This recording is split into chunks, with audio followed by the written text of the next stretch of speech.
Well, okay, guys, Sean here. After a long hiatus and not being on here, actually, I've got to be honest. That's all for another day. This is about thinking about Diogo Jota today. I wanted to come on and just quickly give, you know, my thoughts and everything like that, my thoughts and prayers. A lot of people, some people went live yesterday, some channels and stuff like that, and YouTube channels and Liverpool channels and Wolves channels probably and whatever. And it is a fine line to tread between, you know, doing any kind of content or whatever. And I think the happy medium was met really, that most just came on. They never done monetization or anything, just literally for people to actually share how they feel, which I think is a brilliant idea.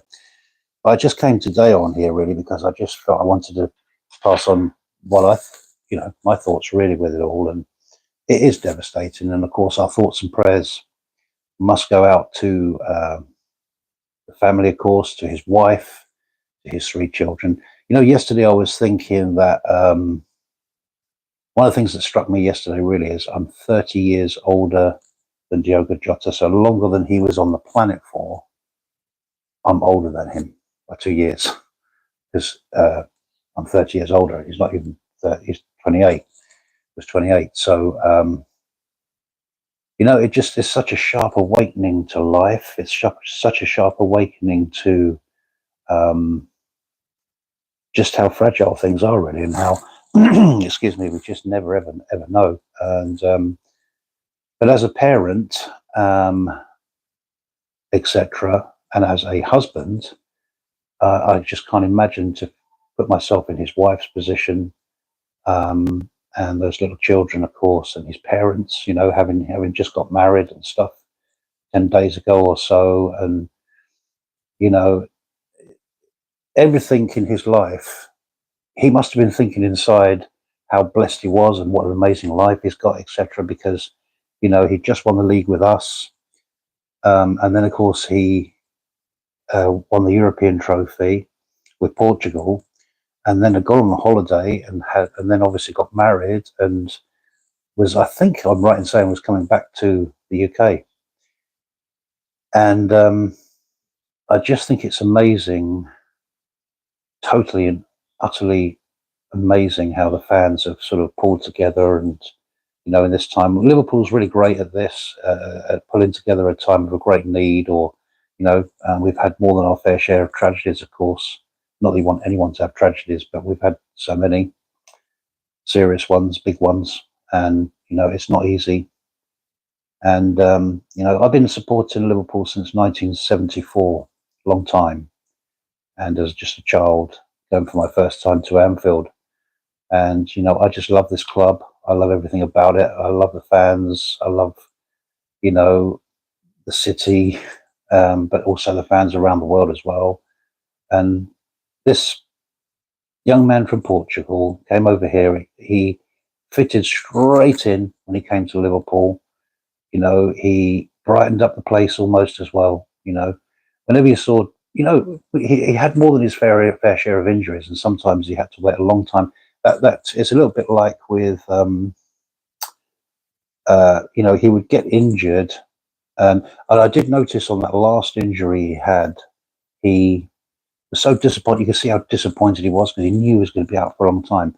And I think as reports have come out that he couldn't fly and stuff, we'll probably find he wasn't even over that injury, fully really. And I think that's what reflected in some of his performances at certain parts of the season last season. But not that Slot doubted him, because Slot kept playing him through, trying to get him through that and into fitness, So we got some messages coming in. Thank you, guys. Oscar, yep, our prayers are with your family, definitely. Can you say happy birthday to my friend Mike Hunt? Happy birthday, Mike.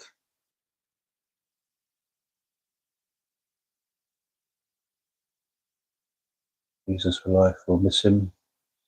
And Andre Silva. That's, of course, the most important thing as well to mention. I mean, I've got children, and, to have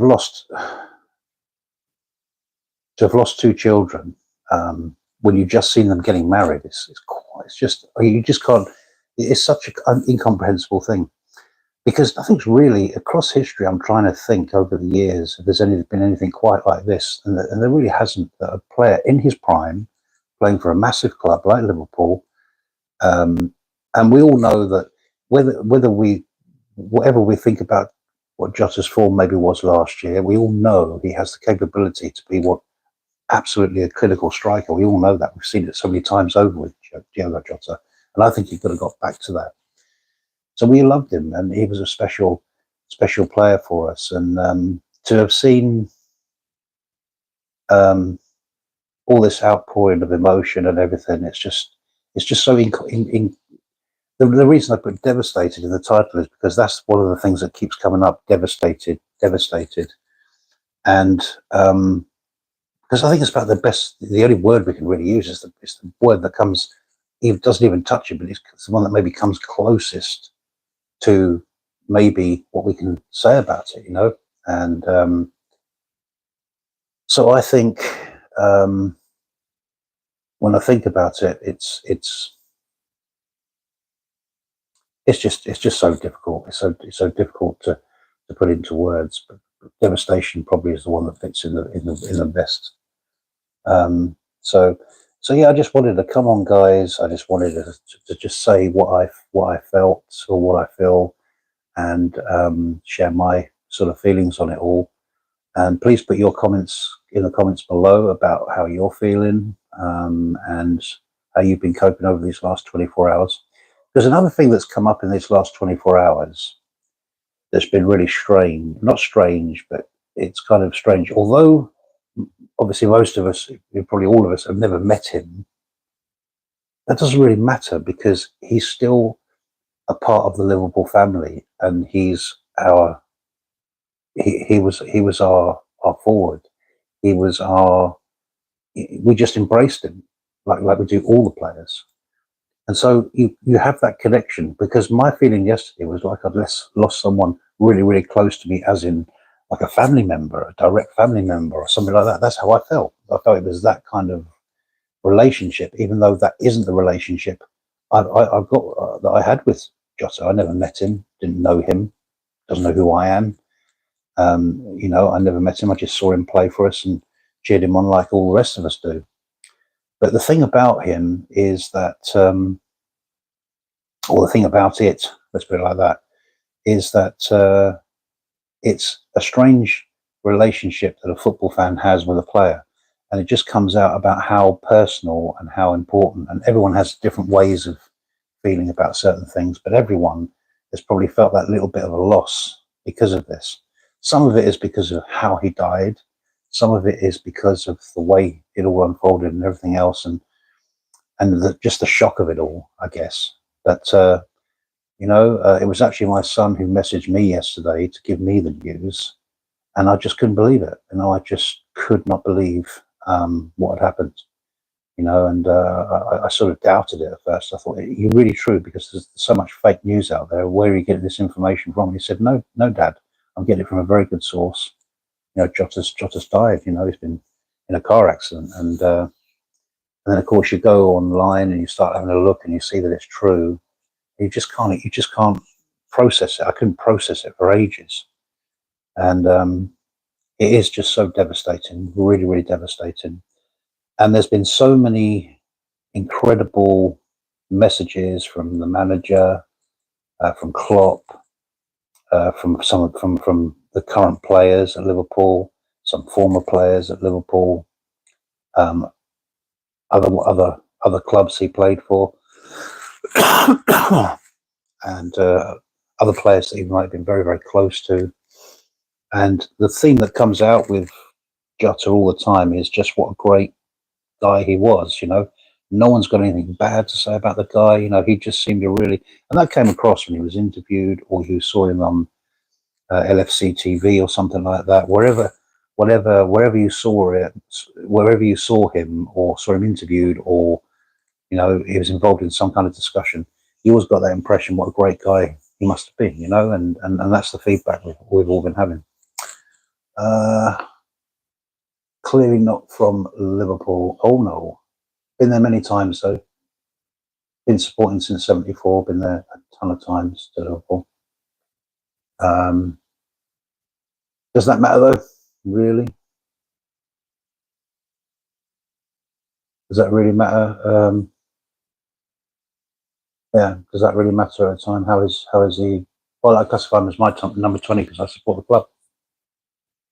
I love him just like anybody else would. So I love him just as much as anybody else would. And whether I was born in Anfield Road or wherever I was born, doesn't really matter. I support Liverpool since 1974. I classify myself as close as anybody else as a Liverpool fan, not in question. And so, yeah, he's my number 20. The same as he might be your number 20, but he's mine as well. So, and no one will change that. So, yeah, it's great to see that, in a way, this, the funeral will be tomorrow, and all the prayers and everything go up for him for tomorrow, and for his family, and it's going to be a difficult few months, and it's going to be a whole difficult process all round. So yeah, I think you're just talking a lot of nonsense there, to be honest with you. So yeah, you're not making any sense, are you? Let's be honest, you make yourself look stupid, actually. So it's what I'm trying to say really here, amongst everything else, is that Liverpool, and this video is about you and your ego. No, nothing about me. Nothing about me at all. No, it's all about Diogo. Nothing about me whatsoever. I've got no ego. I'm just coming on here to express how I feel for a player that I loved, that played for us, and that's it. So yeah. So all I'm saying is that as a Liverpool fan, lifelong since 1974, seen many teams come and go, we've never had in our history quite something like this. It's come home so hard to me, and probably as it has to you as well. That it's just devastating, as I put in the title. It is really, really devastating, and I just wanted to come on and express that feeling, and to you guys. And you've all got your own feelings, and you've got your own way with how you're also dealing with the grief of it all as well. Because we do feel grief. Because we never met him or we didn't know him doesn't mean anything.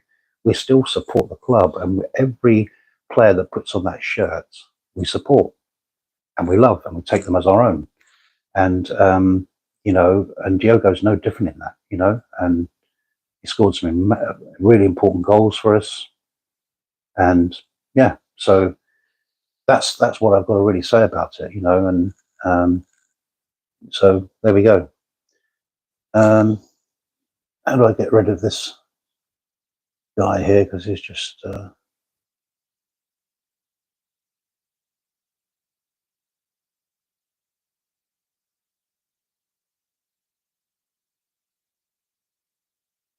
yeah, it's just talking a lot of nonsense, really.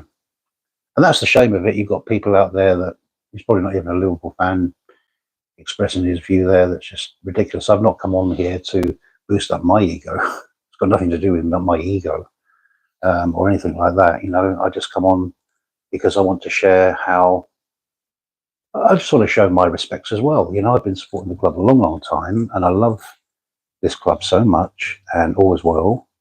And so, yeah, I'm just sharing how I'm feeling about things. That's all. And yeah, so there we go. Yeah, thank you, Oscar. I think he's, yeah, I mean, as I say, Oscar, I mean, the main thing really is that's the point. That's the very point I'm trying to make. Actually, is that we haven't met Diogo Jota. So why do we feel the way we do about him? We feel that way about him because he's played for our club. He's put on the shirt. He's given his all for the club. and he's passed on in a very, very tragic way. And so we're expressing how we feel about that. That's all it is. It's got nothing to do with, do I know him personally or something? No, I don't know him personally, and I've mentioned that in the video. But some people don't seem to get it like that. They seem to get all the wrong end of the stick of it, and just think I'm coming on here beefing up myself. I'm not. I'm nothing. Do you know what I mean? I'm nothing in the grand scheme of things. But I'm still a Liverpool fan, and I've been supporting quite a bit longer than a lot of people. You know, so and you know, that's it. I gave that example that I'm actually 30 years older than Jota. I'm 58, and so I was putting that reflection there to say that just how young he's been taken, really, because the age gap I have between him is longer than he was originally on the planet for, because he's 28. So you know what I mean? It's hard to put it into. It's hard to even imagine what that's like, really. So you know, yeah. I know it's a troll. Yeah, no, I know it's yeah, you get it. But all so I won't go on too much because I didn't have a lot to say. I just wanted to express my love for Jota. I'm so sad he's gone. I'm devastated that he's gone and the way he's gone. And my prayers just go out so much to his family, to his wife and children. I can't even begin to imagine what that family must be going through. It's just absolutely so devastating. They've just got married and this happens, and it's just horrendous. It's just so devastating. And that's why I also used that word in the title, you know, which I think is probably one of the better words to explain just how you kind of do feel. You feel devastated by this because, you know, none of us, I certainly can't begin to. I'm 58, but I haven't been through what his wife is going to go through now.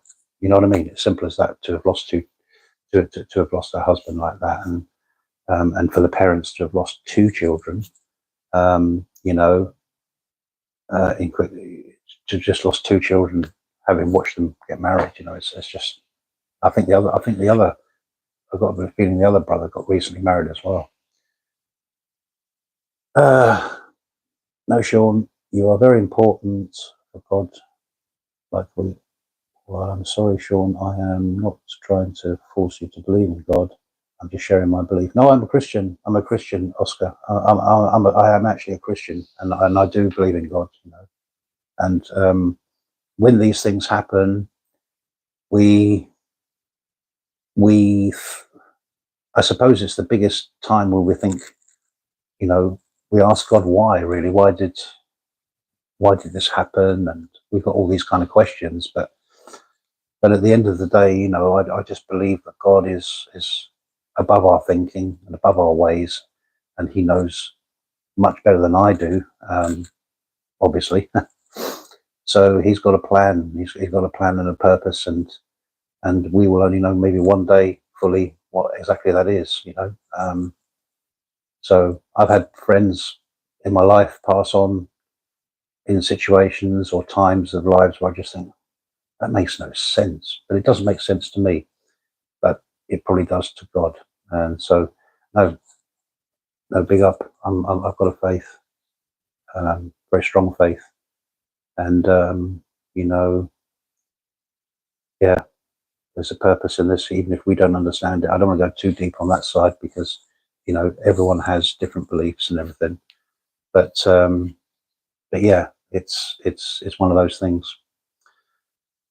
But yeah, so I just wanted to come on very quickly. Thanks for dropping on, a few of you guys that have dropped on there. Really appreciate it. Yeah, so we have to just get through this period of time. Well, we're never going to fully get over this, of course, fully, but time is the greatest of healers and all the rest of it. And we must make sure when the time is right that we properly celebrate his life and celebrate his time at Liverpool, in our case, as Liverpool fans, but just even in football in general. And, you know, we must make sure that we do the honourable, well, we will do the right things by him in terms of respecting him and appreciating him and showing just what he did mean to us in all that way. it's so touching to see all the flowers being left at Anfield, and at Wolves' ground, and probably in places in Portugal as well. I haven't seen too much of that, but I'm sure it's going on. And so I just, yeah, it's been brilliant. I've not had the chance to get up there and do it myself. I'm a little bit far away, but I'd like to get up there and maybe go and see the flowers if I can, and just pay my respects that way. But anyway, I shall be back with some videos very soon. I'm going to be doing a few collaborations, hopefully with one or two other guys if I can get it off the ground, that one, and start doing a few more collaboration types of stuff and get back into the swing of doing a bit more content on this channel. I do have another channel as well, so I'm busy on that one as well, and I also run a radio station, so I'm kind of like really busy, quite busy really, but I want to do more Liverpool stuff. The thing is, I don't really like doing like what I'm doing now, just coming on my own and just, you know, I like to be in a group of people discussing and things like that. So the more people I can collab with is the better it is for me, really. So I'm hoping to be able to kind of do that. So yeah, Jamie will do a collab with me. It's just getting the right timing. We've tried a couple of times, but he's either been busy or we've just not clashed, because he goes on a lot of channels, of course, Jamie. Cal from Coppish, of course, I can collab with anytime, but I'm hoping to get a good relationship with Uncle Rod's, where we're hoping to do some stuff together. So so we're looking to do a few things together. So hopefully that will pan out pretty soon and start getting into a bit of a routine of doing these things together and build up our own community, if you like, you know, like all the channels want to do. Anyway, I shall check out now. So thanks, Oscar, for being here. I really do appreciate it, and the others that sort of came in and didn't comment, but they were there. I could see them. Yeah, thanks for your time, my friend, and I shall catch you soon. And up the Reds.